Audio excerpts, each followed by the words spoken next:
দম আরেকটা আলামত, হাঁটতে পারি না এটা আরেকটা আলামত, চোখে কম দেখি এটা আরেকটা আলামত। কিন্তু এইটি আলামত হওয়া সত্ত্বেও এইরকম হইয়া 10 বছর বাঁচে,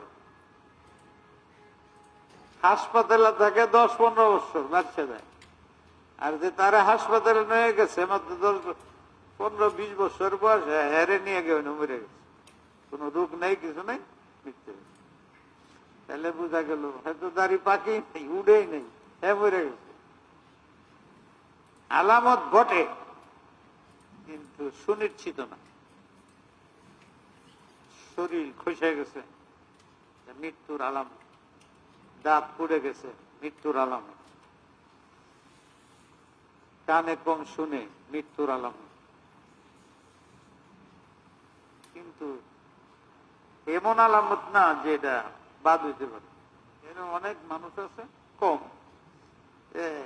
দাঁত পুড়ে গেছে, সবকিছু শেষ, এরপরেও সে হাঁটতে পারে। আর একজনের 30-35 বছর বয়স, লড়তে পারে না। আমি যেটা বুঝাইতে চাইলাম যে আপনি নিজের মনের মধ্যে ইয়াকিনটা যত বাড়াবেন, আমি আজকে আসি কাল নাও থাকতে পারি, 1 নম্বর ফায়দা হবে এই আমলের প্রতি উদ্গ্রীব হবে, নেক আমল, আর গুনাহ থেকে দূরে থাকার মনোমানসিকতা তৈরি হবে। আর অন্যদিকে মন যাবে না। কালকে আমি চলে যাব, অন্যদিকে মন যাবে না, সব ফালায়া চলে যেতে। এমন দেশে যেখানে প্রথম যেখানে যাব একজনও আমার সাথে নেই, ওখানে সবচেয়ে বড় লাভের হবে যদি গুনাহ না থাকে। আমল যদি কম থাকে অসুবিধা নেই, যাতে গুনাহ না থাকে। কবরের ভিতরে যদি গুনাহ ছাড়া যেতে পারি, আমি আল্লাহর রহমত ছাড়া হবে না, এটা আল্লাহ জানেন। বান্দার আমলের দ্বারা হবে না। আমলের যে 2টা শর্ত আছে, একটা হইল ওটার মধ্যে ইখলাস থাকা, দিল সাফ, গুনাহ নাই। একটা হলো সুন্নত মোতাবিক। নামাজে কেমনে বসছেন, আমার ইমামে যে বসেও দেখলাম, এত ইমামের বসাই ঠিক হয়েছে, এত মস্ক হয় এখানে, তুমি বসছো কেমনে? এখন অনুরোধ করছি, বসো দিই, এদিকে বসো, ওইদিকে আমার পিছা দেখো, যেভাবে নামাজে বসছিল এভাবে বসো। এখন তো কাপড় দিয়ে কিছুই দেয়, এই যে এইভাবে বসছিল, এই কাপড় উপরে উঠে রয়েছে, পাও তো হয়ই নাই, পাও আরো পিছনে রাখছে, সোজা করো, ওইদিকে আরো পাশ করো, দূর করো, হাত দূরে না, হয়েছে। এইভাবে না বসে নামাজ করেছে, পুরোটা বুক রয়েছে। এতদিন ধরে এখানে থাকো, নামাজের বসাটাও তুমি ঠিক করতে পারো না এতদিনে, এটা অবশ্য ঠিক হয়েছে। আলহামদুলিল্লাহ সূরা পড়ো, হ্যাঁ আলহামদুলিল্লাহ।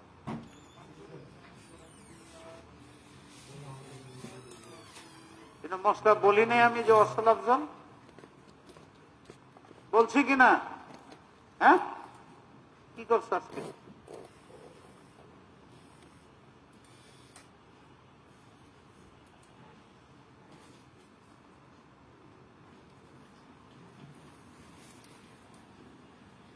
এটাই বলতেছিলাম যে ইখলাসও হইতে পারে, কিন্তু সুন্নাত নেই। সুন্নাত না থাকলে শরীর নেই, ইখলাস না থাকলে আত্মা নাই। আপনার যে শরীর, আত্মা তো দেখা যায় না, এখলাস দেখা যায় না, শরীর দেখা যায় না। এই যে আমি তার শরীর দেখছি, সুন্নত নেই। সুন্নত হলো শরীর। আত্মা এবং শরীর একসাথে থাকলে তাহলে আপনি দেখতে পাবেন, কথা বলতে পারবেন, চলতে পারবেন, হাঁটতে পারবেন, সব পারবেন। দুইজনে মিলে হইতেছে কাজটা। দুইজনের যদি একজন না থাকে, শরীর নেই, আত্মার দ্বারা কোনো লাভ হবে? থাকবো কই? ঘর নাই। আত্মা তার লাভ নাই যদি আপনার শরীর না থাকে। শরীর আছে, আত্মা নাই, লাভ হবে? পচবে, দুর্গন্ধ বেরোবে। আত্মা তার জায়গায় চলে যায়, এটা দুর্গন্ধ বেরোবে। আত্মা মরে না, শরীরটা আলাদা হয়ে যায়, তো শরীর লাশ পড়ে থাকে, ওটা লাশ বলে। দিন তার একটা হলো আত্মা, আমল তার একটা আত্মা, একটা শরীর।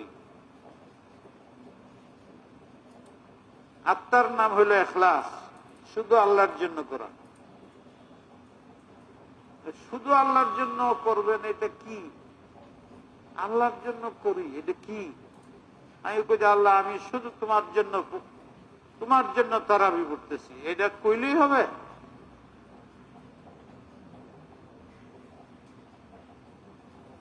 তোমার জন্য করতেছি। আল্লাহ বলে যে আমার জন্য করতেছো, এটার প্রমাণ কি? আমি তো দেখতেছি আমার জন্য করতেছো না। কেন? এই যে বর্ষ খেলাফে সুন্নাত,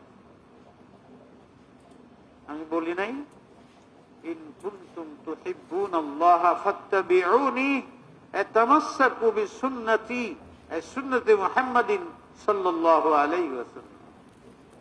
আমার জন্য তোমার আমল হচ্ছে না হচ্ছে না, এটার মাপকাঠি হইল আমার মাহবুব, আমার হাবিব নবী আকরাম সাল্লাল্লাহু আলাইহি ওয়াসাল্লামের সুন্নত মোতাবেক হইল কি না।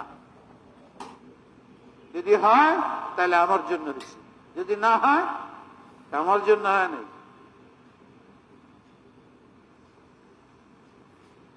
তাহলে আপনাকে সবচেয়ে বেশি সুন্নত জানতে হবে। সুন্নত মোতাবেক আমল হইলে আল্লাহ বলেন যে এটা আমার জন্য হয়েছে। এই জন্য আমি অনেক সময় বুঝাই যে খিচুড়ি বানিয়ে হইলে যে সমস্ত মশলা লাগে, এটা দিয়ে সারাদিন বসলে খিচুড়ি হবে। বানাইতে চান খিচুড়ি, আর আপনি দুধ, চিনি, এই ধরনের মশলা যে সারাদিন যদি চেষ্টা করেন, সন্ধ্যার সময় কি হবে? এটা পায়েস হইল।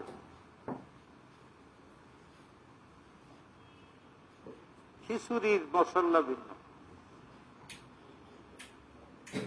সুন্নত, এইটা সুন্নতের উপরে আমল করলে এই আমলের জাতায় যে রসটা হয়, এইটার নাম হইল ইখলাস। ইখলাস হবেই না সুন্নত ছাড়া, সুন্নত আসবেই না ইখলাস ছাড়া। যদি আপনাকে বলি যে আমলটা যেন ইখলাস ওয়ালা হয়, তা আপনার কি করণীয় বলেন? মানতে হবে না জানতে হবে? প্রথম জানতে হবে, পরে মস্কের মাধ্যমে মানতে হবে। মস্ক না করলে হবে না, এটা মস্ক করতে হবে।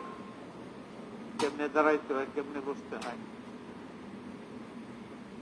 যদি উজর থাকে ভিন্ন, বার্ধক্যের কারণে, অসুস্থতার কারণে, বেশি মোটা হওয়ার কারণে, এগুলো বা ওদের মশলা ভিন্ন। স্বাভাবিকভাবে মানুষের এই মশলা, কেমনে বসতে হবে, কেমনে উঠতে হবে, কেমনে কি করতে হবে।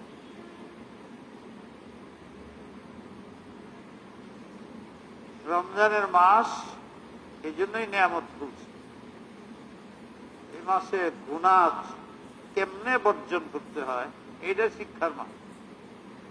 তাকওয়া ইখতিয়ার করুন। তাকওয়া কি?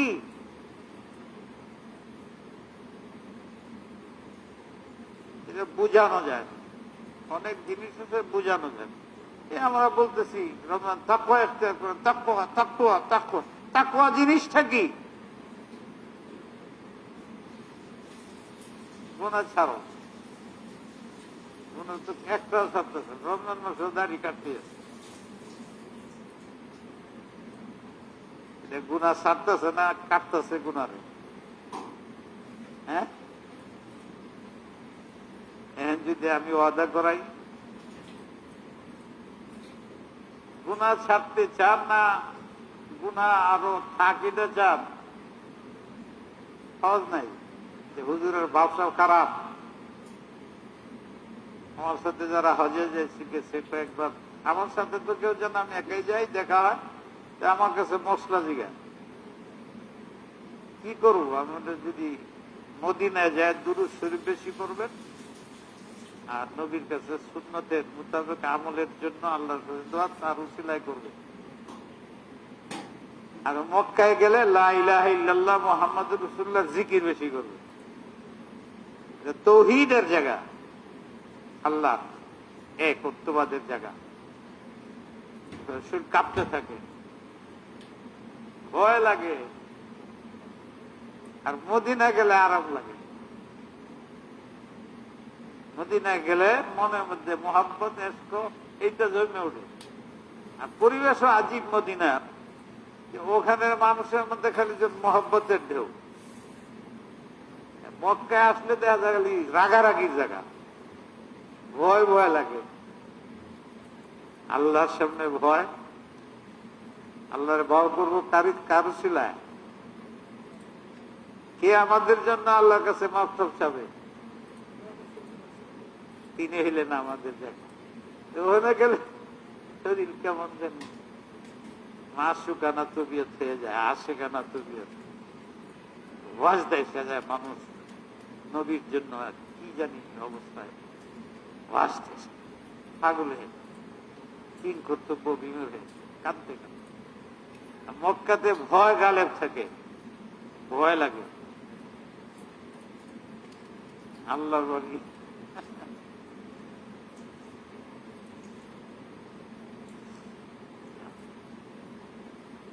রমজান মাস তাকওয়া ইখতিয়ার করুন। হযরত উমর ফারুক, উবাই ইবনে কাব, তাদের থ্রুতে সওয়াল জবাবের মাধ্যমে আছে, জিজ্ঞাসেন তাকওয়া কি জিনিস? আহবার হযরত উমর ফারুক, তারা দুইজনের সওয়াল জবাব। বলতেছে মনে করো একটা রাস্তা, এই রাস্তাতে তোমার যাইতে হবে, ডাইনে বামে যাওয়ার কোন রাস্তা নাই।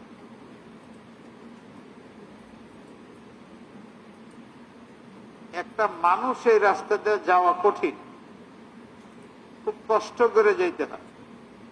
100 মাইল যেতে হইব, 50 মাইল যেতে হইব, মনে করে 10 মাইল এই রাস্তাটা দিয়ে যেতে হইব। যে আমাদের অনেক সময় ওয়ালের উপরে এরকম তারের বেড়া থাকে না, এইটার ভিতরে যাইতে হইব। শর্ত এলো শরীরের মধ্যে তারটা লাগতে পারবে না, সব বিষ ভরা কারেন্ট আছে, এর মধ্যে যেতে হবে। 10 মাইল, 20 মাইল, 50 মাইল সিরাতে মুস্তাকিম, এইটার ভিতর দিয়ে বাইরে যেতে হবে। আর চতুর্দিকে হলো লোহা, তারের মধ্যে যেরকম কারেন্ট থাকে, এই পথের চতুর্দিক দিয়েই আপনার যাওয়ার জায়গাটা খুব কষ্ট করে একজন যাইতে পারে। চতুর্দিকেই গুণ আর আকর্ষণ, চুম্বকের লোহায় যেরকম টানে, এই চতুর্দিকের বেড়া, দেওয়াল কাটা যুক্ত, পতাকা কীর্ণ সংকীর্ণ রাস্তা পটাকা, পটাকার অর্থ হলো সংকীর্ণ, কাঁটাযুক্ত। এটার মধ্যে বিষের আকর্ষণ, টানে, আপনার এদিকে টানে ওদিকে টানে, আপনার সোজা বাইরে যেতে হবে।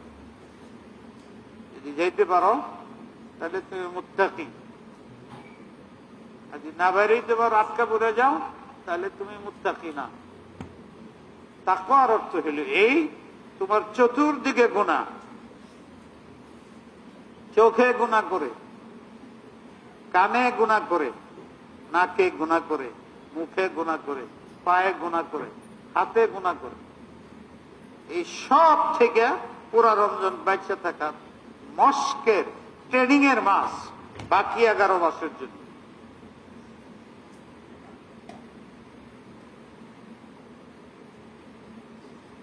বাকি 11 মাসের ট্রেনিং।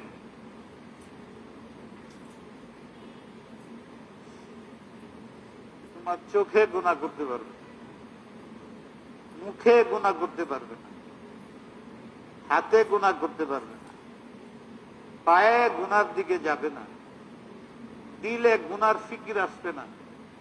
এগুলো যে কোনো হয় আলাল ফৌর তওবা। তওবার মানে মনের মধ্যে এরকম আশা যে আমি এই কাজটা আর করবো না। এরকম হয় আমি তওবা করতেছি, বান্দার মাল খাবো না, মনে আছে আগামীকাল যাই চেক একটা দিতে হবে, তাহলে এটা তওবা হয় না। তওবার অর্থ আমি আগামীকাল এই চোখ বন্ধ করে ঘরে বসে থাকবো, কিন্তু চোখ দেখ বদনজরি করবো, থাক দুনিয়ার কাজ আমার, বাইরেই যাবো না। থানবী বলেন, সকালে ঘুম দিবা, জোহরের নামাজের জন্য উঠবা, আবার ঘুম দিবা, আসরের জন্য উঠবা, পরে তোমার ঘুম আসবে না, খিদার জ্বালাই, তখন খালি বাজারে খাওয়ার জন্য কেনার বেচা করবা, আর এনে লইয়া বয়ে থাকবে। সারা রাত তুমি ঘুমা, কি করে যাই, কিন্তু রাত্রে দিনে গুনাহ না করার তরিকা ঘুমায় তো, সারাদিন ঘুমায়। তাতে তোমার ব্যবসা জায়গা যা, একটা মাস যা, চোখে যেন গুনাহ না, পাও যেন গুনার দিকে না যায়। কি করলে তোমার অঙ্গের দ্বারা গুনাহ হবে না? বাকি বাসাত বয়ে থাকবো যে মনের মধ্যে কিটা ধারণা আসে, আল্লাহ কইরা ফেরেশতারাও জানবার দিব না, আমি তো জানবো, ফেরেশতারা জানবার দেব না, কিয়ামতের দিন আমি এটা উঠাবো করে দিলে রাখছো, আমি আল্লাহ গোপন করে দিব। শুধু তাই না, তুমি যে গোপন করছো আর কাজটা করো নাই, মনের মধ্যে শয়তানি বুদ্ধি আসছে, এই জায়গাটির মধ্যে আমি সব দেব রেখে। তোমার চোখ ঠিক রাখতে হয়েছে, জবান ঠিক রাখতে হয়েছে, হাত ঠিক রাখতে হয়েছে, এটা আমি জানি, আর কেউ জানে না। তাই ওই যে গুনার জায়গাগুলো মাফ করে দিই আমি, তোমার এটি সব দেব রেখে। তোমার মনে গুনার ভাব আসছিল, করো নাই, তুমি মুজাহাদা করছো, ওইটা আমি জানি, ওই মোতাবেক আমল দেব। রমজানের একটা মাস সত্যি যদি তুমি গুনাহীন ভাবে চালাইতে পারো, আপনি রমজান মাসে কিচ্ছু চান নাই আল্লাহ। আল্লাহ বলছেন একটা মাস বেগুনা থাকো, গুনাহ করবো। হজের সফরে আমি বলতাম, দাড়ি কাটেন না, হজের মধ্যে আইসা দাড়ি কাটে, দাড়ি কাটা এমন একটা গুনাহ, এই যে রোজা রাখতেছে, ইস্তেঞ্জাখানার মধ্যে বসে পানি গেলে কাটা দেখবো আল্লাহ ছাড়া কেউ আছে দেখা? এই জন্য আল্লাহ বলে ইস্তেঞ্জাখানা গিয়েও পানি খায় আমার ভয়ে, এই জন্য এটার বদলা আমার নিজের হাতে দিই। আল্লাহ যেরকম বড় এইরকম একটা পুরস্কার দিবেন। কারণ নামাজও দেখানির জন্য হইতে পারে, হজ দেখানির জন্য হইতে পারে, দান খায়রাত তো দেখানির জন্যই করি আমরা। যত আমল পৃথিবীতে আছে সবগুলোর মধ্যে যে নফসের আম্মারা মনের চাহিদার একটা অংশ আছে। দান করতেছি, মানুষ আমাকে বলবে যে দানবীর বাহিরে নামাজ পড়তেছে, লোকটা বড় নামাজি, হজ উমরা করে আসে, হুজুর উমরার থেকে ঘুরে আসছে। সবগুলোর মধ্যে একটা ভাব আছে, আমিত্ব ভাব। তারাবি পড়াইতেছে, এটার মধ্যে আমার আমিত্ব ভাব আছে, কোরআনিক তর্জের মধ্যে আমিত্ব ভাব আছে। কিন্তু রোজা যদি আমি পানির খুব পিপাসা লাগলো, এখানের মধ্যে বৈশা পানি খেলাম, কে দেখবো? বিবাহিত স্ত্রী আছে, দুইজনে মিট করে এখানের মধ্যে কেউ দেখবো না, মোজামাত করে পারবো। ওই গোপন জায়গার মধ্যে নিষেধ, ওখানে বাচ্চা থাকুক কেরে, এই খেয়ালে যে আল্লাহ নিষেধ করছে, আল্লাহ জাল্লা শানুহু। এখানে দেখা যায় আল্লাহ ছাড়া আর কেউ নাই। নামাজে তো আমি ওযু ছাড়াও নামাজ পড়াই দিই। এই জন্য বলছে রোজা শুধু আমার জন্য হয়, এটার মধ্যে বান্দার নিজের কোন নফসের অংশ নাই। লা হাজ্জা লিন-নফস। এই জন্য যেহেতু শুধু আমার জন্য, আর কেউ বুঝতে পারে না রোজা আছে না নাই, শুধু আমি বুঝতে পারি। আমার জন্যই শুধু গোপন জায়গায় গিয়েও মিলন করে না, পানি খায় না, আমার জন্য, আমার ভয়ে, আমার মহাব্বতে। তাই আমার নিজ হাতে আমার বান্দাকে খুশি করে আমি পুরস্কার দিই। শুধু গুনাহ ছেড়ে দাও। দাড়ি কাটা এমন একটা গুনাহ যেটার প্রদর্শনী হয় গোপনে, মানুষের জিনা করে, কেউ জানে না, আল্লাহ জানে। আর অনেক গুনাহ আছে ওইটি মানুষে করে, কেউ জানে। দাড়ি কাটার গুনাহটা হলো গুনার প্রদর্শনী।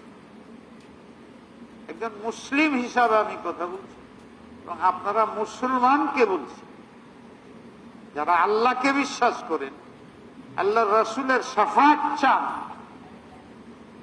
কবরকে সত্যি বিশ্বাস করেন, জান্নাত জাহান্নামের ভয় সত্যি আসছে, বিশেষ করে রমজান মাস, গুনাহ প্রদর্শনী হয়। আমি হজে আমার সাথে যা দেখা হইতো, জিগাইতো কি করা, আমি এটা বলতাম যে গুনাহটার প্রদর্শনী হয় এটা করবেন না। সবাই দেখে বলা, কে জানে যদি আজকে রাত্রে মৃত্যু হয়ে যায়, তাহলে নবীর সামনে, ফেরেশতার সামনে দেখা যাবে যে গুনাহ বলবে যে তুমি গুনাহ করছো। এটা হলো দাড়ি, গুনার প্রদর্শনী বাজারে যেখানে সেখানে। আর গুনাহ এইটার অর্থ হলো নবীকে আঘাত করা, আল্লাহ রসুলের বুকের মধ্যে ছুরি মারা, ওনার একটা সুন্নতকে অপমান করা, ছেড়ে দাও। আমি বলি যে নাও যদি পারেন, হজ করতে আসছেন, বাংলাদেশে এয়ারপোর্ট পর্যন্ত হজটা লয়ে যান।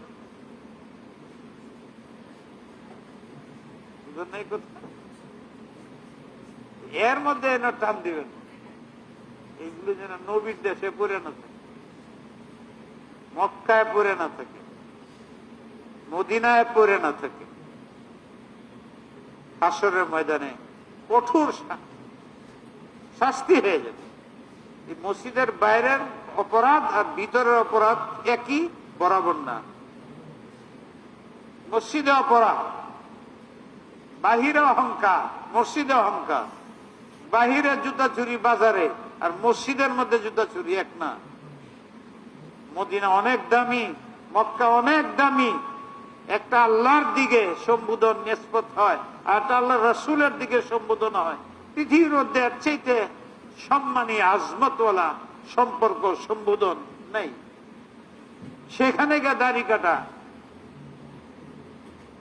আর বাংলাদেশে দাড়ি কাটা এক না। তাই কমপক্ষে যেদিন থেকে হজের নিয়তে বেরিয়েছেন, আর একবার বাড়িতে ফিরে না যাওয়া পর্যন্ত এনে হাত দিবেন না। আমার উদ্দেশ্য কি এটাই, যাই থেকে এটা বলাইছেন। আমি দেখছি যথেষ্ট মানুষ, 100-র মধ্যে 80 জন যারা আমার সাথে সম্পর্ক রাখে, যারা সত্যি ওই যে বন্ধ করছে নাই, মেহর কাঁধে নেই, দেখা হয়েছে কিনা যায় না। আমি তো ঢাকার এয়ারপোর্ট পর্যন্ত আপনারা ওয়াদা করেছে, এই জায়গাটার মধ্যে যেন এটা সাক্ষী হয়ে না থাকে। এখন তাহলে হুজুর রাখছি। কেউ ছেড়ে দেয়, কি ছেড়ে দিলেন? তাহলে হুজুর সব ঠিক বিবিরে বানাইতে। বিবি কি বলে? আর মশলা তো আপনি করেন, বিবিরে মানানোর জন্য একটু ডাইন পাওয়া করা যায়, মিথ্যাও বলা যায়। বিবিরে কি করি? হ্যাঁ, আমি বলি যে বিবিরা একটা কোন, যদি আপনারা দাড়ি কাটতে বলে তার মন জয় করেন আপনি, ঠিক আছে তুমি দাড়ি কাটতে না করো, আমি দাড়ি রেখে দিই, দাড়ি কেটে ফেলাম। দাড়ি রাখতে না করো তো আমি দাড়ি কেটে ফেলাম।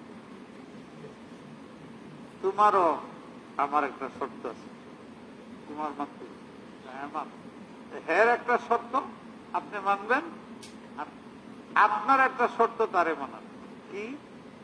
আমি দাড়ি কেটে ফেলাম, একটা শর্ত আছে। কি? তুই মাথার চুলগুলো কেটে ফেলাই। তোমার যেমন আমার দাড়ি ভালো দেখা যায় না, আমার চোখে চুলই ভালো লাগে, সব সাফ করো। দেখেন কি বলে, হ্যাঁ শর্ত লাগাইব, আপনিও শর্ত লাগাইব। দাড়ি রাখার কারণে যদি বিবি অসন্তুষ্ট হয়, এই বিবি কোনোদিন আপনার জন্য দুনিয়াতেও শান্তির কারণ হবে না। দাড়ির কারণে যদি আপনার কাছে বিয়ে না দেয়, আল্লাহর শুকর আদায় করেন যে আপনি একটা বাজে মহিলার থেকে বেঁচে গেছেন।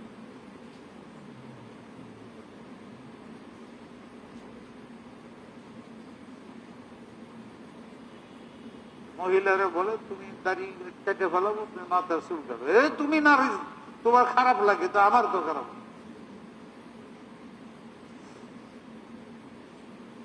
আমি দেখছি যে তারা সত্যি 2, 4, 5 জন 10 জন এদিক সেদিক হয়ে গেছে, বাকিরা রাখছে। আমি ওয়াদা আজকে লোক না, 2-1 দিন যাক, মাত্র আইলাম তো 2 দিন পরে, কিন্তু ভাবটা আমার এরকম, আমি ওয়াদা করব, এই জন্য কাল থেকে আর কেউ বসবো না। তাহলে হুজুরে কোন দিন জানি হাতুড়ে আবার। রমজান মাস গুনাহ বর্জনের মাস। তাকওয়ার অর্থ কি? সগীরা কবিরা সব গুনাহ কি করা, এই হলো রমজানের লক্ষ্য বস্তু। 11 মাস সুন্নাতের উপরে থাকার জন্য, জান্নাত সহজ হওয়ার জন্য, আল্লাহর রহমত পাওয়ার জন্য এই 1 মাস মস্ক করতে বলা হয়েছে, 1 মাস মুজাহাদা করতে বলা হয়েছে, জাহেরি বাতিনি। খাওয়া দাওয়ার মুজাহাদা, এর চেয়ে উন্নত মুজাহাদা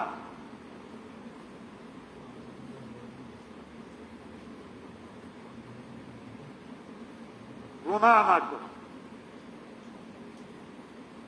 গুনার মধ্যে অনেক আকসাম আছে, বড় গুনাহ ছোট গুনাহ বুঝা যায়, আর কতটি আছে বুঝা যায় না। আমি উমরার সফরে গেছি 2 বছর, আল্লাহর রহমত, আপনাদের জন্য দোয়া করছি, আপনারা দোয়া করছেন, মনে খুব ব্যথা ছিল। কোন ভাই আল্লাহ দয়া করে নিয়ে গেছে। যাওয়া আসা এমন সফর সহজ, এত বছরের মধ্যে আমার জীবনে এত আইন সরকারের, কিন্তু কোন আইনে আমার বাধা হয়নি। কালকে যাবো, আজকে টিকিটের খবর নেই। আর আমার যে বুঝাইছে কোথাও ভয়ে কয় না, আবার করেও পারে নাই, না করবে সাহস নেই, কিচ্ছুই বলে নাই। কালকে যাবো, আজকে সন্ধ্যার সময় করে হুজুর এই পারছি আর পারি। যার ইচ্ছা আমার মনে ছিল যে যাওয়া হবে না আমার কালকে, কিন্তু এর মধ্যে একজনের ফোন আছে, কি খবর? যে হুজুর জুমার দিন আপনি বলছেন যাইতেছেন কালকে, ওই গুলশানে বলছেন, দোয়ার জন্য ফোন করছে। কি হুজুর আপনার বিষয়ে নামাজ পড়ে যে আপনার রুমে যে বসে বসি তো দেখলেছেন, বলে আমি এমডি কিসের বিমানে, ভালো জায়গায় এমন আপনি এমডি, আপনি জানি না, আমার তো আপনার ফ্রাইডে এখন পর্যন্ত সিট কনফার্ম হয়। পিএনআর নম্বর দেন, আমি 5 মিনিটের মধ্যে বলছি। 5 মিনিটের মধ্যে হুজুর আপনার লাস্ট ক্লাসে প্রথম দ্বিতীয় সিট 2টা আপনার বলে দিচ্ছি, হয়ে ঠিকই হয়ে গেছে। আসাম এরকম যত কাজে গেছি, হেরামে একবার উমরা করবেন, আমারে দেখছে কি জানি তার মনে হয়েছে, দুবার গেছি নামছি, দুবার দেয় না, এই সময় গেছি। এনে যে যাওয়ার যে কি লাগে না, কি কয়ে দেবে,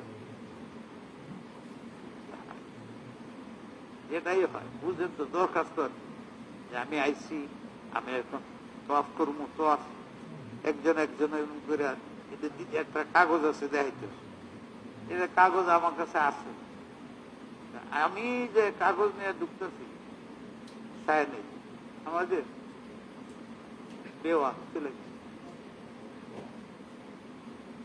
আমারে বলতেছে হুজুর আপনি ভাগ্য, 15 দিনে একবার অনুমতি দেয়, আপনার তো এইটা টিকিট নেয় নাই,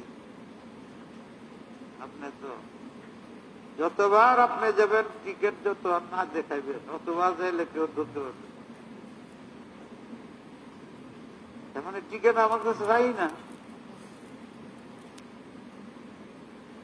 আমারও দেখে ছেড়ে ওইটা রয়ে গেছে, ব্যবহার হয় নাই। আমার ছেলে আমার সাথে ছিল, তারে বুঝেছি তাকওয়া কারে বলে। আমারে যখন আরেকবার বলছে যদি যে আপনি জানান, এটাই তো তাকওয়া। সরকারে আইন বানাইছে, ইউজ করে আপনি একবার যেতে পারেন, দ্বিতীয়বার যাওয়া এটাকেই ব্যবহার করা, এটা সরকার এগ্রি করে না। যে আমার কাছ থেকে নেয় নাই, সে আমার চেহারা দেখে আমার প্রতি বিশ্বাস করছে, অথবা ভুলে গেছে, যে কোনো কারণে সে আমার কাছে চায় না, আমি দেইনি, রয়ে গেছে আমার পকেটে। এটার পিছনে আমার প্রতি তার শ্রদ্ধায় কাজ করছে। হুজুর বড় বড় হুজুর মনে হয়, ওনার কাছে এটা চাওয়াটা বেয়াদবি। হয়তো সে আমারে শ্রদ্ধার কারণে সে আমার কাছে চায়নি, ওটা আমার কাছে আছে, আবার আশা, এটা সরকারের নিষেধ। কয়েকদিন আগেও ইমামের উপরে হামলা হয়েছে হেরামের ভিতরে, এই জন্য তারা ইন্তজাম করছে এইভাবে করো। ওই নিজামে আমিও পড়ি, একবার দিয়ে দেবেন। ঘটনাক্রমে আমার টিকিটটা রয়ে গেছে, আবার যাওয়ার সুযোগ হয়েছে আমার। এই সুযোগ যদি আমি ব্যবহার করি, তাহলে সরকারের যে আইনটা কোরআন হাদিসে বলে ইন্তেজামের মধ্যে যদি হারামের ব্যাপার না হয় আর আইন করে সরকার, ওটা মানতে বাধ্য আজ। এখন আমি যদি সেই সুযোগটা নেই, ওই লোকটা আমাকে বিশ্বাস করছে, আমার চেহারা দাড়ি এগুলোর শ্রদ্ধা, এটির প্রতি শ্রদ্ধা করে সে আমার ছেড়ে দিচ্ছে। এখন যদি আমি আবার ইউজ করি, তাহলে ওর সাথে আমি আইনের সাথে বিশ্বাসঘাতকতা করতেছি, স্বার্থপর হইতেছি। আমি স্বার্থপর, আইনের সাথে বিশ্বাসঘাতকতা করতেছি, আল্লাহর আইনের সাথে।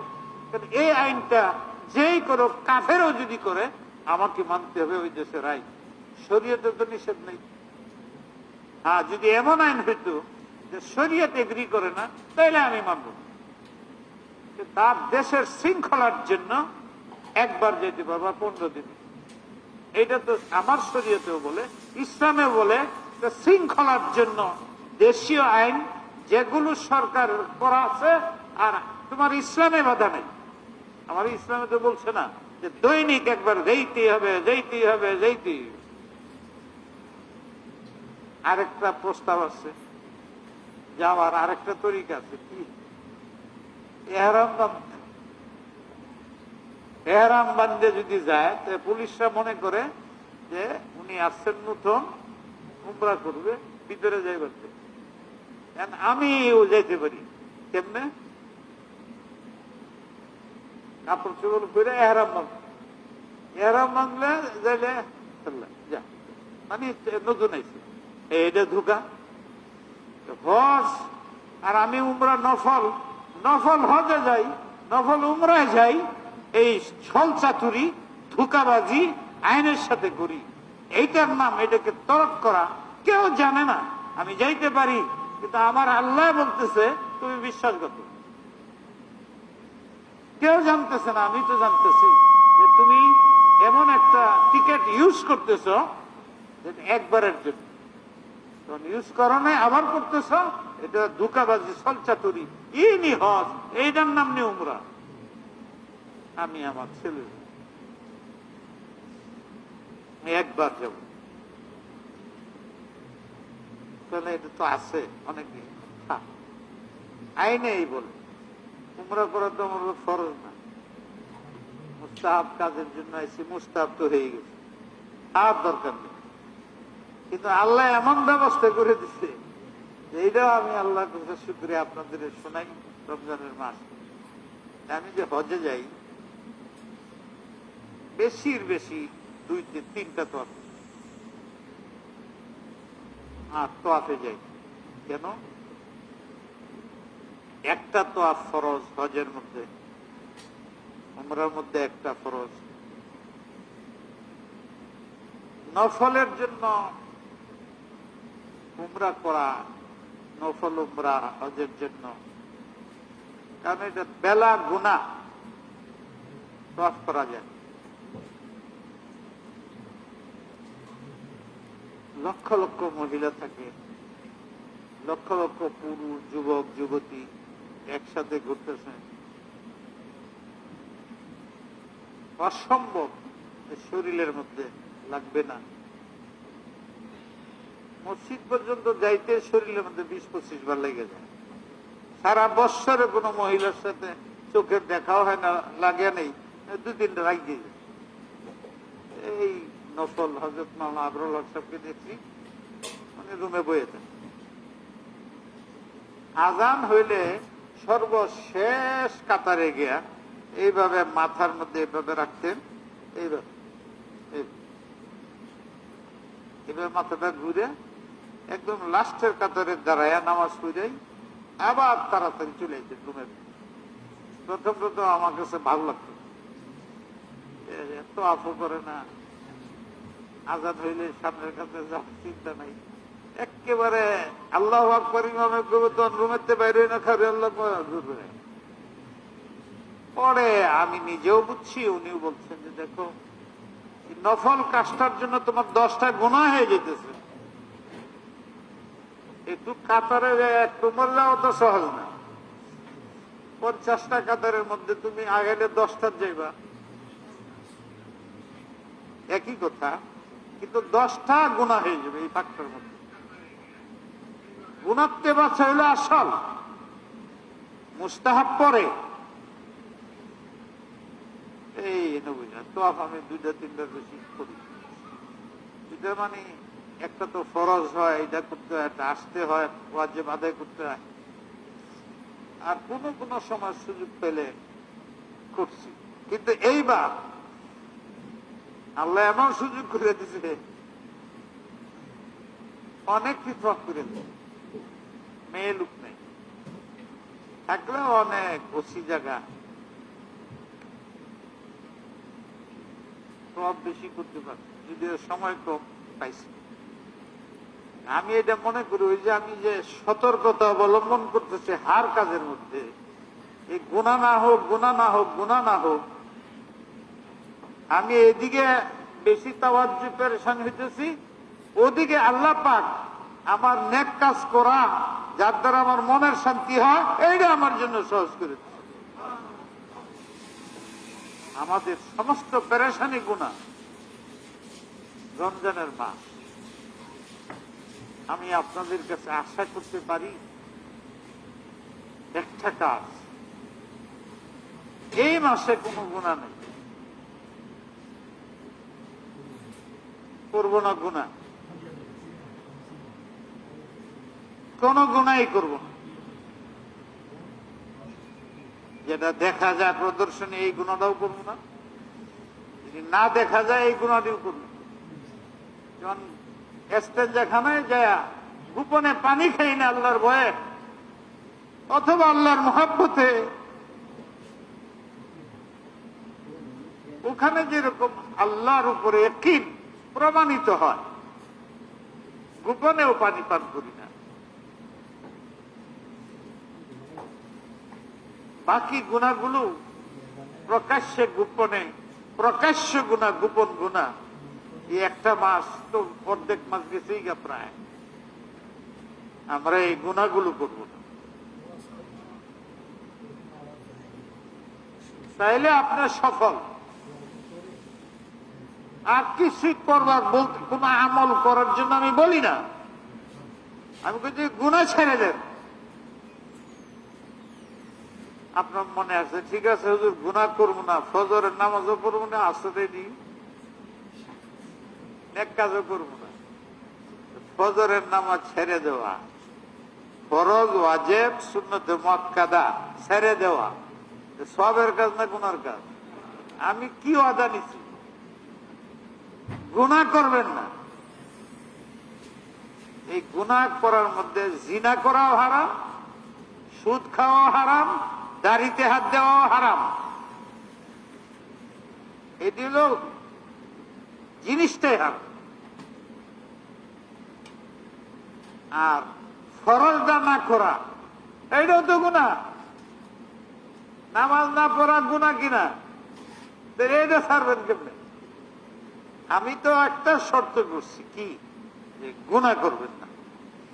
নামাজ ছেড়ে দেওয়া, তাহলে নামাজ ছাড়া গুনাহ। ফরজ, ওয়াজিব, সুন্নতে মুআক্কাদা, এরপরে আপনি কিছু করেন না, নফল করবেন না, আপনার ইচ্ছা, গুনাহ তো হবে না। তাহাজ্জুদ পড়ার এমন সুযোগ, খাওয়ার জন্য উঠেন, শরীরের খাদ্য খান, আগে পিছে 2 রাকাত পড়েন, যে রুহের খাদ্য হবে। তাহাজ্জুদের আদত হও, এই মাসে প্রশিক্ষণ করো। আমি জানি না আল্লাহ সেহরি খাওয়ার কাল লাগি বলছে, মানে সেহরি খাইলে তো শরীরের খাওয়া হইল। আপনার জন্য 2 রাকাত আগে পিছে পড়ে লাও, অভ্যাস হয়ে যায়। তুমি তো চলো 2টার দ্বারা, 1টার দ্বারা নত। আত্মা শরীর লাগে, তো শরীরের জন্য সেহরি খাও, আত্মার জন্য কিছু খাও, 2 রাকাত তাহাজ্জুদ করো। এরপরেও যদি আপনার মনে না চায়, আমি বাধ্য করি, সেহরি খান, তাহাজ্জুদ না পড়ে, নফল না পড়ে, কোনো গুনাহ হবে না। আমি চাই গুনাহ হইতে পারবে না, সেটা গুনার জিনিসটা হোক। এবং চুরি করা গুনাহ করবো না রমজান মাসে, সুদ খাওয়া করবো না রমজান মাসে। আর একটা হইল নামাজ ছেড়ে দেওয়া, এইটাও গুনাহ। নামাজ ফরজ, ওয়াজিব, সুন্নাত, মুআক্কাদা, এই তিনটা ছাড়বো না। আর যদি গুনাহ আমি জানি এটি করব না, আমি অন্তত পক্ষে বাকি 10-20 দিনের জন্য আমি আশা করতে পারি আপনাদের কাছে। আমার লাভ হইলে এই যে বাস্তব কথা,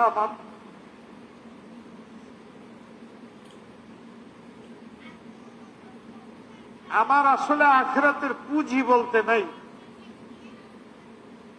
কসম করে আপনাদের বলি, আল্লাহ বড় সত্তার, বান্দার গুনাহকে গোপন রাখে। এই উম্মতের নবী নেই, আলেমরা নবীদের কাজ করে। আগের যুগে তো প্রকাশ পাওয়া যেত কেউ গুনাহ করলে। আমাদের নবীর বরকতে আলেমদের অনেক গুনাহ থাকে, এটি জনগণের সামনে আসলে তখন তারা আলেমদের কাছে ভিড়বে না। আল্লাহ এটি গোপন রাখে, নবী আসবে না, দিনের কাজ এদের দ্বারাই করাইতে। আল্লাহ দুনিয়াতেও গোপন রাখেন, আখিরাতেও।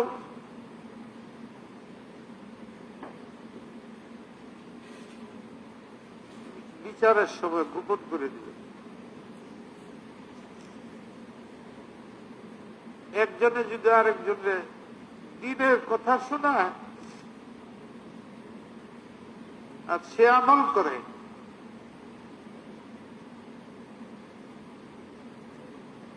ওর আর আমলের বরকতে যে ওয়াজ করে তাকেও আল্লাহ মাফ করে দেন। জুনায়েদ বাগদাদি রহমতুল্লাহ আলাই, তার সম্বন্ধে তারিখে বাগদাদে আছে। কত বড় আল্লাহর ওলি, দুনিয়া ওনার নাজাতের কোনো পথ নাই, আখিরাতে ধরা পড়ে। তোর নাজাতের রাস্তা কি হবে? ওই যে তোমার মুসাল্লি বা তোমার ছেলে, তোমার মেয়ে, ওদের কোন একটা নেকির বরকতে তোমাকে আল্লাহ মাফ করে দেবে।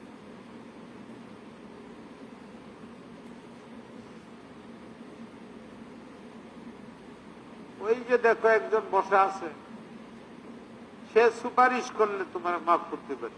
সে কে? ওই যে আপনার দোকানে কাজ করত, আপনার বাড়ির চাকর চাকরানি আছে, ওর উপরে জুলুম করছিলেন আপনি। এই জুলুমের কারণে আল্লাহ তাকে মাফ করে জান্নাত দিয়েছে। আর আপনার জুলুম করছিলেন, আপনার আটকে গেছেন। এখন তরিকা ওই যে জুলুম করছিলেন চাকরানির উপরে, ওর কাছ থেকে মাফ নিতে হবে। সে সুপারিশ করলে আপনি জান্নাতে যাবেন।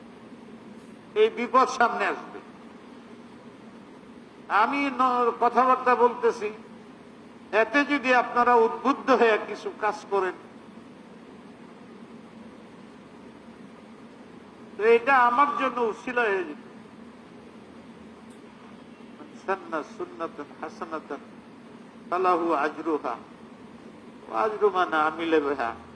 তুমি একটা ভালো কাজের কথা যদি বলো, মানুষে করে, হ্যাঁ সব পাবে। 100 মানুষে করলে 100টার সব তুমি পাবে। অনেক কথা কইলাম।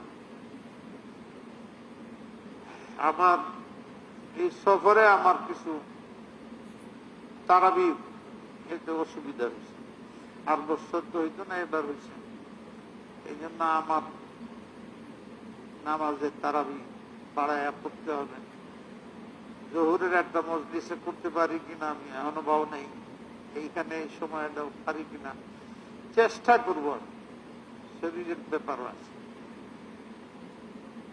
আমি আজকে যে কয়েকটা মশলা এখানে খেয়াল করছেন আপনারা, কি কি করছি, এটি দেখা যায় অনেকে জানে না। এখানে তো একটা আমল চলে আসছে, তবু এখানে কি হইল, তাই সে শুনে আমি পেরেশান হয়েছি। এইটাই হইল মস্ক, মশলা জানে, আমল নেই, হিম্মত নাই, কি নাই আল্লাহ জানে। তারাবির নামাজ আল্লাহ আকাল দুইজনের বেশি পড়াইতে পারেন একসাথে, একজনে পড়াইলে ভালো। একজনে আজকাল আমাদের কুয়া শারীরিক শক্তি বিভিন্ন কারণে কমে গেছে। আমি নিজে 18 বছর পড়াইছি, এই মাদ্রাসায় 6 বছর পড়েছি। 18 বছরের ভিতরে প্রায় 12, 13, 14 বছর একা পড়াইছি। এখানেও শুরুতে একা পড়াইছি, পরে 8 রাকাত পড়াইছি, এরপরে পারি না, একাই পড়াইছি। হাদিসে দ্বারা বোঝা যায় একা পড়ানো উত্তম, আর দুইজন যদি পড়া এইটাও যায়। হযরতে উমর রাদিয়াল্লাহু তাআলা আনহু দুইজন সাহাবাকে আদেশ করলেন, তোমরা দুইজনে মিলে তারাবি করো। আর একজন ছিল উবাই ইবনে কাব, আরেকজন ছিল তামিম ইবনে দার। এনারা তারবিহা মোতাবেক পড়াইতেন, দুইজনে পড়াইতেন। তাহলে বুঝা গেল দুইজনে পড়াইতে পারে, একজন হইলে উত্তম। হ্যাঁ, দুইজনে পড়াবে, 2 এর অধিক না। কিন্তু এখানে হলে 3 জন চলছে, আমি আইসা জানছি। আজকে দুইজনেই পড়ি। দুইজনে পড়ানোর মধ্যে মশলা হইল এই 10-10, এটা সই না, 8-12। যে 4 রাকাতে এটা এক তারবিহা বলে, তারবিহা আরাম। 2 রাকাত পড়লেন, পরে আর 2 রাকাত পড়লেন, এতক্ষণ দাঁড়ায় রইলেন, কষ্ট লাগে না? একটু বৈশা, আমরা তো এত দুর্বল। আমি এমন জামাতে শরীফ হয়েছি, 4 রাকাত পড়া চাটা খাইতেছে, খেজুর টেজুর খায়, আবার শুরু, আবার 4 রাকাত বা 8 রাকাত করে আবার বসলো। এরকম করতে করতে ফজর পর্যন্ত হযরত শেখুল হিন্দ এইভাবে পড়তেন। হযরতুল্লাহ হারদুইর এখানে দেখছি, ওনার এখানে আমি তারাবি পড়ছি। মসজিদে নামাজ হয়ে যায় ফরজ, উনি বেড়ে আসেন, ওনার সাথে ওনার আপন বেশি যারা ছাত্ররা বেশি নেই, ওই ছাত্ররা পড়ায়। কারে যে যারে খুব হ্যারি পড়ন লাগবে, দেখতে উনি বাহিরে চলে আসতেন, আমি বাহিরে চলে আসছি, তো এই আলাদা পড়তেন। এই পড়তে পড়তে একেবারে ওই সেহেরি পড়তেন। আগেলা যুগের বুজুর্গদের অনেক দেখা যায় যে তারা এইভাবে নামাজ পড়তেন, কষ্ট 4 রাকাত 8 রাকাত করে আবার বসতেন, বসে চাটা পানি টানি খাইতেন, অনেকে ইস্তেঞ্জায় চলে যেতেন, পরে আবার কতক্ষণ পরে আবার শুরু হইত, শেষ রাত পর্যন্ত। তারা এইরকম ইতিহাস, মানে এইবার তারা বি করতেন সারা রাত। আমরা তো যে এক চুড়ে সব করে নেই, এই সব এক চুড়ে পড়ার কারণে ওই সুন্নতের খবর নাই, পাও বিক্ষে যায়, এটা সেটা কত যে পেরেশানি হইতেছে। এটা তো আর সম্ভব না, সেটা পারছেন, আমরা তো পারতেছি না। কিভাবে পড়াইতে হবে? ওই মনে করো যদি একজনে 4 রাকাত পড়া, 4 রাকাত শেষ, 6 রাকাতে না, 8 রাকাত বদলিতে পারে, 8-এর পরে আরেকজন 12 রাকাত পড়াবে, অথবা হ্যাঁ যে 12 পড়বে বাকি 8 আরেকজন ভাগ করে নিতে হবে। বুঝেন না এই মশলাটা? 20কে 10 ভাগ করে 2 জনে ভাগ করে নিলে হবে না। একজনে 8 পড়াবে, আরেকজনে 12 পড়াবে। এটা ভাবে তুমি আজকে 12, আমি আজকে 8। আপনি ছেলে পড়ে শোনাইতে পারে তো পেলাম, কিন্তু অনেকে একাই পারে, কিন্তু পড়ার আওয়াজের মধ্যে একটা কাশিস আছে। এই কাশিসের কারণে অকাশিসের কারণেও পার্থক্য হয়, মন খারাপ হয়ে যায়। কোন কোন জায়গায় এত দ্রুত পড়ে, আর অনেক জায়গার মধ্যে এমন জায়গা মিলন করে আজীব লাগে। আলহামদুলিল্লাহ রাব্বিল আলামিন আর রহমানির রহিম মালিকি ইয়াউমিদ্দিন ইয়্যাকা না'বুদু ওয়া ইয়্যাকা নাস্তাঈন ইহদিনাস সিরাতাল মুস্তাকিম। নুহদিনা তো আমরা পড়ি না, এটা হঠাৎ পড়া হয়ে গেছে। তাকিদ কয় আরবিতে, অপ্রচলিত পড়া। আমি বলি যে এভাবে পড়ুন। সূরা আল-হামদের মধ্যে ফসলও জায়েজ এক হাদিসের কারণে, কিন্তু অসল আলা কুল্লি হাল আফজল। অসল কেমনে করবা? যেমনে তুমি পারো তোমার দমে তোলায়, কিন্তু সাধারণত অসল কোনটা মানুষের কাছে তাকিদ মনে হয় না, কষ্টের মনে হয় না। যেমনে সুন্দর একটা আমি সুন্দর, আমি যখন পড়তাম, পারি না এখন, তখন পড়তাম আলহামদুলিল্লাহি রাব্বিল আলামিন আর রহমানির রহিম মালিকি ইয়াউমিদ্দিন। 3 রাকাতে 3 আয়াতে অসল।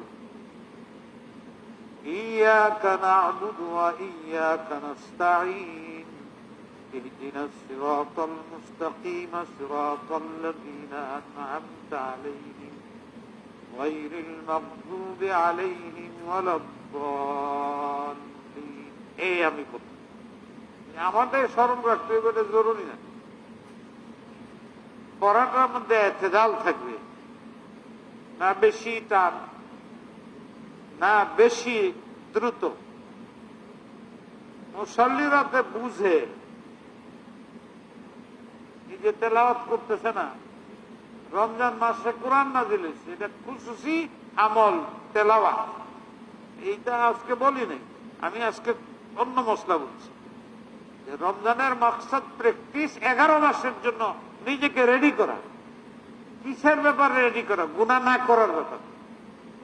নেকি, নেকি তো অটোমেটিক। এই যে বাতিরা জ্বলতেছে, টিপ দিয়ে দিচ্ছে, বাস আলোকিত হয়ে গেছে। এখন যদি আমি এদের উপর দিয়ে কালি দিয়ে দেই, তাহলে আমি মেইন সুইচে যদি টিপ দেই তবু কালো থাকবে, উপর দিয়ে কালো। তাই আগে এটাকে সাফ রাখতে হবে। ঠিক আমার কল এটা নুরানি, বাতির মধ্যে টিপটা ধুইছে আল্লাহ, আমার এটা আলোকিত, কিন্তু আমি গুনাহ করার কারণে এটা কালো দাগ হয়ে যায়, প্যাকিং হয়ে যায়। ইদা আজনাবাল আব্দু নুকিতাত ফি কলবিহি নাকতাতুন সাওদা, এই কালো দাগ পড়ে এটা এরকম হয়ে যায়। রমজানের মাস এই গুনাহ করবে না, করলে তোমার দিল পরিষ্কার হয়ে যাবে। ও দেখা অদৃশ্য জিনিস তুমি দেখতে পাবে, গুনাহগুলো তোমার বুঝে আসবে। এটা আমার জন্য সাপ। এই গুনার কালির কারণে দিলে অনুভূতি আসে না। রমজান মাস এই দিলকে গুনাহমুক্ত করা। করণীয় কাজ করো, এটাও তোমার জন্য মুফিদ। বর্জন এনা আসল। গুনাহ বর্জন করলে অটোমেটিক তোমার মধ্যে নামাজের স্পৃহা আসবে। গুনাহ বর্জন করলে বাতি যেরকম জ্বলে যা দিল আলোকিত হয়ে যাবে। তখন তুমি যে বান্দার হক নষ্ট করছো, স্ত্রীর উপরে জুলুম করো, এটা সব যে হারাম, এই সবগুলো ক্ষতি তোমার চোখে দেখবা, দিলের চোখে দেখবা। এই দিল তৈরি করতে হবে এই মাসে। এটা তৈরির তরিকা, এটা এই মাস গুনাহ করা যাবে। তো এই গুনার মধ্যে কতটি তো বুঝাই যায়, আর কতটি আমাদের মস্ক না থাকার কারণে কষ্ট করে নামাজটা পড়তেছি, সুন্নত মোতাবেক হচ্ছে না। এখানে বোধহয় জোহরের আগে পরে মস্ক হয় নাকি হয় কিনা জানি না, এইটির মধ্যে শরীক হওয়া দরকার। কারো সাথে নামাজে দাঁড়াইলে অর্ধেক নামাজ খালি পেরেশানি দেয়, হ্যাঁ, যে কেমনে রূপ করতেছে, কেমনে চিন্তা করতেছে, আল্লাহ জানে। সব কাজই তো প্র্যাকটিস হয়। আপনার নামাজটা প্র্যাকটিস করেন না কেন? একটু সুন্নতের কেন খুব গুনাহ এটি মনে হয় না, অথচ গুনাহ। আল্লাহ আপনাদের তৌফিক দেন। অনেক জরুরি মসলা বললাম, খেয়াল রাখা। জানি না অধিকাংশ মসজিদেই অনেক বেশি ইমামরা নামাজ পড়ে, ফরজ আরেকজন পড়াইতে পারে, কিন্তু যেহেতু হাফেজ নিজেই নামাজ পড়াইতেছে, ফরজও পড়াবে। যেদিন ফরজ পড়াইলো, হ্যাঁ 8 রাকাত পড়াইলো, ফরজ সহ তার হয়ে গেল 12 রাকাত। আর যেদিন বেদরের মধ্যে ছিল যে হ্যাঁ 3 রাকাত পড়বে, সমান এইটারে বলে 8 আর 12 সমান করে, 10 সমান কেনা। এইটাও মশলা বুঝতে হবে। 2 ভাইয়ের সমান সমান দিবেন, ঠিক আছে? এক ভাই 1 কেজি খায়, আরেক ভাই আধা কেজি খায়। আধা কেজির যদি 1 কেজি খাওয়াই, মরবো নাই না? সমান দেওয়ার অর্থ হলো তার প্রয়োজন মোতাবেক। 12 রাকাত পড়াইবা, 9 8 রাকাত, 10 না। 10-এর মধ্যে সাথে সাথে নামাজ। আগের যে লাহজা ছিল ওইটা কি বেশি সুন্দর ছিল, পরেরটার মধ্যে মন খারাপ, বা পরেরটা সুন্দর বেশি, সাথে সাথে হয়ে যায়। 10 রাকাত পরেরটা তাড়াতাড়ি আসতে হয়, আগের সুর আর টক্কর লেগে যায়। আর 4 শেষ হইলো, 8 শেষ হইলো, বসলো, এবার নতুন আরেকজনের শুরু করবে, কন্ট্রাক্ট হবে না। এক সুরে পড়ছে, সে আরেক সুরে মধ্যে ভাগ হয়েছে, 4 আঙ্গুল 5 আঙ্গুল ফাঁস করলো, প্রথম বসলাম না, নতুন আরো করলো। আর 10 শেষ, ফৌরান আর 10 আওয়াজ বদলেছে, গা আরে কি হইলো? আপনি মনে করবেন বানায় বানায় বলতেছি, আসলে এরকম লাগে। 10-এর পরে যখন একদম সাথে সাথে আওয়াজটা বদলে যায়, কেমন জানি লাগে। আল্লাহর কালাম যারা মুখস্থ করে, আমার আজকে নামাজের মধ্যে খামাখা খেয়াল হয়েছে, হযরত ইবনে উয়াইনা বহুত বড় মুহাদ্দিস ছিলেন, বুখারীর তার হাদিস আছে। উনি তার আব্বার জিয়ারত করতেন প্রত্যেক দিন, আর কোরআন শরীফ পড়তেন। তো এই যে প্রথম দিকে তো থাকেই, পরে আস্তে আস্তে এখন যায় না, মাসে 2 মাসে যায়। প্রথম তো দৈনিক যেত, পরে প্রত্যেক জুমা, এরপরে 1 মাসে যায়। এই যে আমি যাই, যখন যাই 1 বছর হয়ে যায়, 6 মাস হয়ে যায়, মা বাপের কবর, তাদের জন্য তো কিছুই করতে পারি না।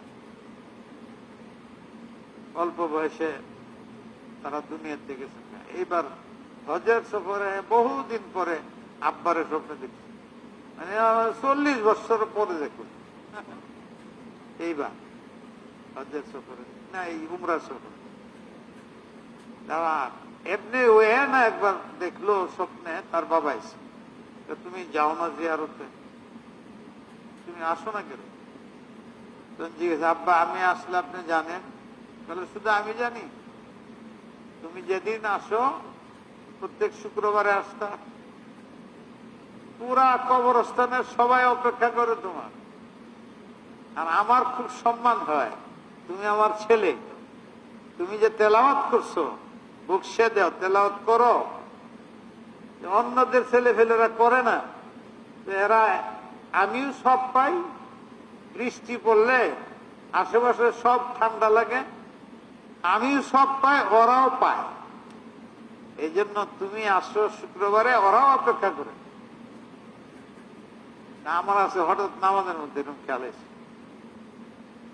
যে সমস্ত ছেলেরা তারাবির নামাজ পড়াইতেছে, মা বাপ নাই, মা বাপ দুজনের একজন নাই, হাদিসে কি আছে? হাফেজ সন্তান তেলাওয়াত করে এটার সব আগে মার বাপে পায়, উস্তাদরা পায়।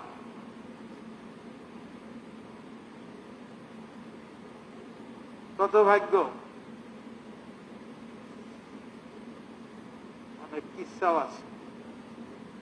এক সময় ছিল আমিও পড়ছি, এখন তো পারি না, ফরজ নামাজটাও পড়াইতে পারি। তাই এইটাও নিয়ত রাখা, আল্লাহ যদি একটা সন্তান দেয় হাফেজ হয়ে যায়, আর নিজেও নিয়ত করা।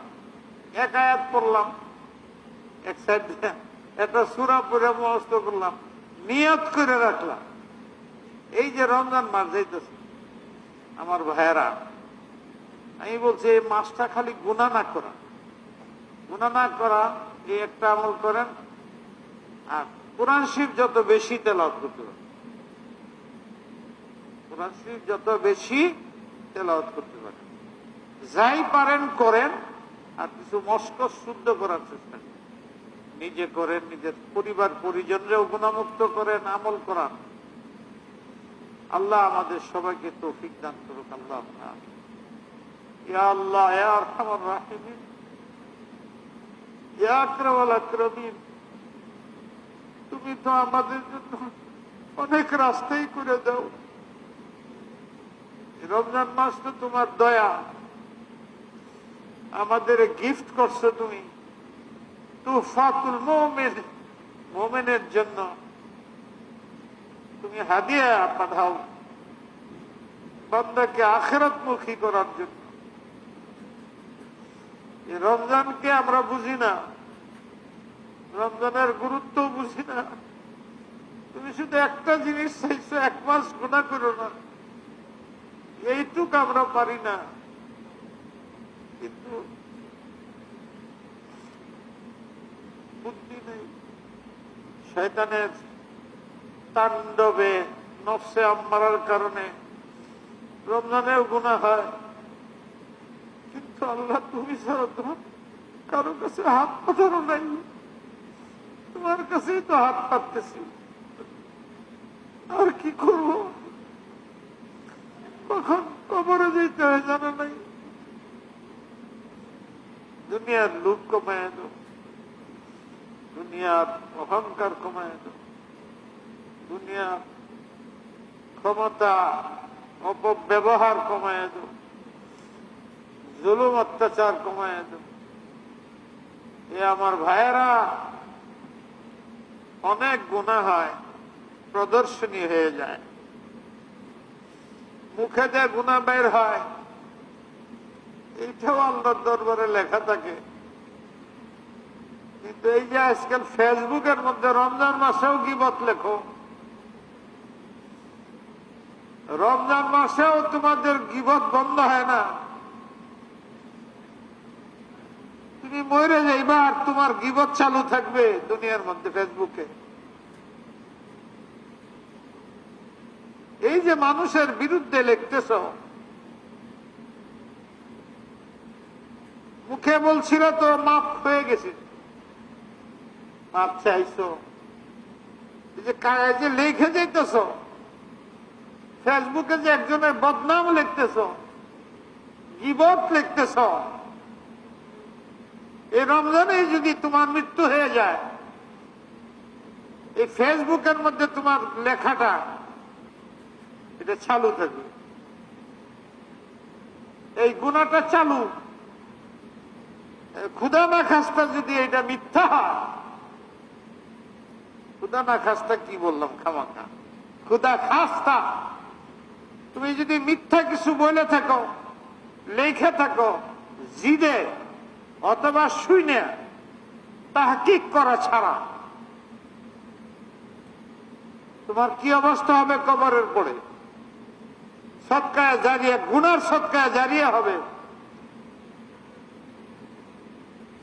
তুমি একজন আরেকজনের বিরুদ্ধে লিখতেছ, এমনকি আলেমদের, বড় বড় আলেমদের সম্বন্ধে, তার ব্যক্তি জীবন সম্বন্ধে অনর্থক জীবন মুখে করতেছ। এটা একদিন পরে মনে থাকে না, কিন্তু যেটাই ফেসবুকের মধ্যে লেখছো, মোবাইলে লেখছো, তুমি যদি জীবিত অবস্থায় বুঝো যে এটা মিথ্যা, তখন কি করবা? যে গীবত লেখলা, যে বুহতান লেখলা, এই রমজান মাসে লেখলা, যে মাসে নফলের দাম ফরজের হয়ে যায়, গুনারও তাই বৃদ্ধি পায়। রমজানে গুনাহ করলে, নেকি করলে 70 গুণ যেরকম সব বাইরে যায় নফলের, 70 গুণ গুনাহ বেড়ে যায়।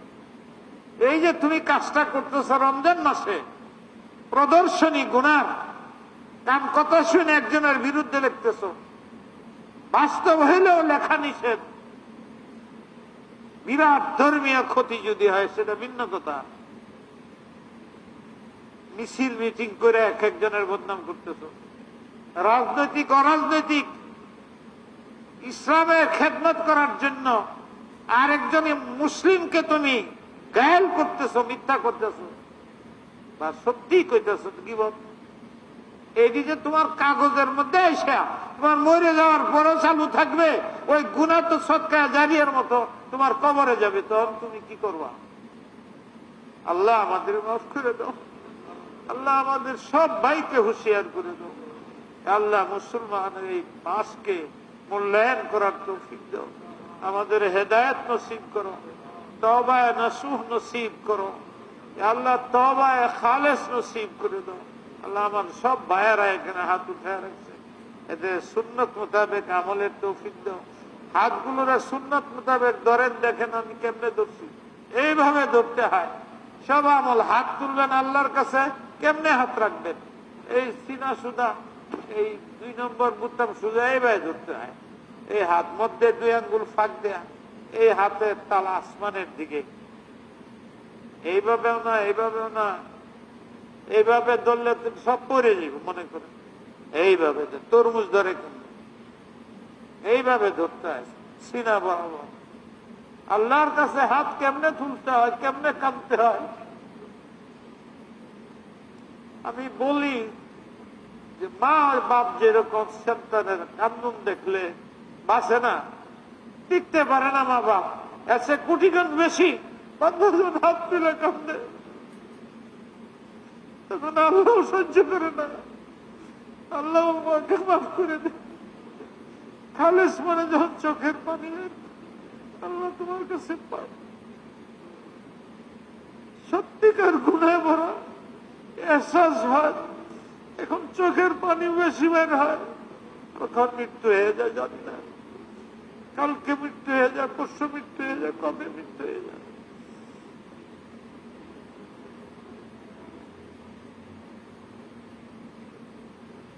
সব রোগীদের সুস্থ করে দাও, আমাদের দেশের জন্য খায়রের ফয়সালা করো, মারামারি কাটাকাটি বন্ধ করে দাও, খুনাখুনি হইতেছে, আল্লাহ সুন্নতের ইত্তেবা নসিব করে দাও। মানুষের জবানকে সহি কথার জন্য ব্যবহার করুন। আল্লাহ গীবত, তুহমত, লেখা লুখা, যদি তারা ঝগড়া হয়, ফাসাদ হয়, মিল মোহব্বত নষ্ট হয়, আল্লাহ এরূপ দোষারূপ থেকে আমাদের বাঁচাও, কাদা সুরাসুরি থেকে রমজান মাসটা বাঁচায় রাখো। আমার যুবক ভাইয়েরা, মুসলিম ভাইয়েরা সবাই এই রমজান মাস গুণামুক্ত জীবন তৈরি করো। বাকি 11 মাস তোমাদের প্রতি আল্লাহর অনর্গল রহমত বর্ষিত হইতে থাকবে। আমার মা, আমার বোনেরাও বাড়িতে যায় তাদের বুঝান, রমজান মাস যত বেশি পারো ফজরের নামাজ যাতে গায়েব না হয়, রাত জাগরণ করো, আল্লাহর কাছে কান্দাকাটি করো, ছেলে মেয়েদের অভ্যস্ত বানাও। আল্লাহ আমাদের দোয়াকে মঞ্জুর করেন। রব্বানা যালামনা আনফুসানা ربنا آتنا في الدنيا حسنة رب اغفر وارحم وأنت خير الراحمين ربنا لا تزغ قلوبنا بعد إذ هديتنا برحمتك يا أرحم الراحمين